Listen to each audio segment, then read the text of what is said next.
আসসালামু আলাইকুম। ওয়ালাইকুম আসসালাম। কেমন আছেন আপু? আলহামদুলিল্লাহ ভালো আছি। আপনি ভালো আছেন? জি আলহামদুলিল্লাহ। কোথায় থেকে আসছেন? আমি ঢাকা গাজীপুর থেকে আসছি। গাজীপুর থেকে আসছেন। কোন দেশে যাওয়ার জন্য আসছেন? আমি আসছি ভিয়েতনামে ঢোকার জন্য। ভিয়েতনাম। এটা তো আপনার পাসপোর্টই। জি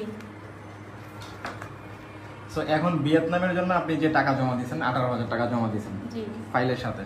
এখন আমি যে কথাগুলো বলবো সে কথাগুলো একটু মনোযোগ সহকারে শুনেন। শোনার পরে যদি মনে হয় আপনি ভিয়েতনাম যেতে চান তাহলেই একমাত্র আমি এই ফাইলটা আপনার রাখবো। অন্যথায় হচ্ছে যে আপনি যে টাকা জমা দিয়েছেন সেই টাকাটা আমি আপনাকে ব্যাক করে দেবো।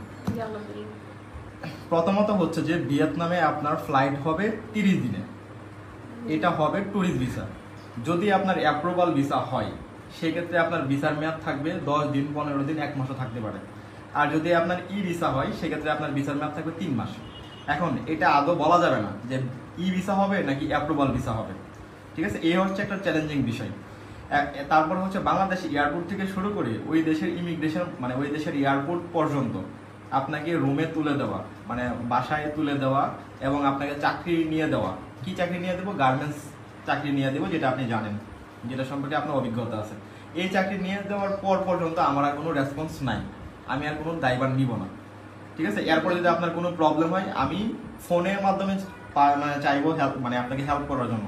যে লোকের কাছে আপনাকে হ্যান্ড ওভার করে দিব ওইখানে যে লোক আপনাকে রিসিভ করবে তার কাছেই হচ্ছে যে আপনার যত অভিযোগ আছে, যত সমস্যা আছে সবকিছু ওইখানে আপনাকে বলা লাগবে। আমার কাছে বললে আমিও তার কাছেই বলবো, আমার কিন্তু কিছু করার থাকবে না, জি একই কথা। ঠিক আছে? কারণ আপনি যদি আমাকে জানান আমিও তারকেই জানাবো, ফোনের মাধ্যমে জানাবো। তার থেকে সব থেকে বেটার হয় আপনি যদি ওইখানে যদি কোনো প্রকার পদক্ষেপ নেন।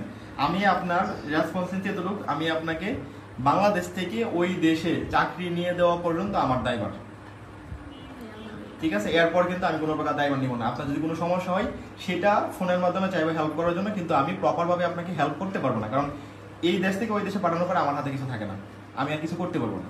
সো এই শর্তগুলো মেনে যদি আপনি যেতে চান তাহলে আমি আপনার ফাইলটা নেব, অন্যথায় আপনার টাকা ব্যাক করে দেবো। আচ্ছা ঠিক আছে। আপনি রাজি? জি আমি রাজি।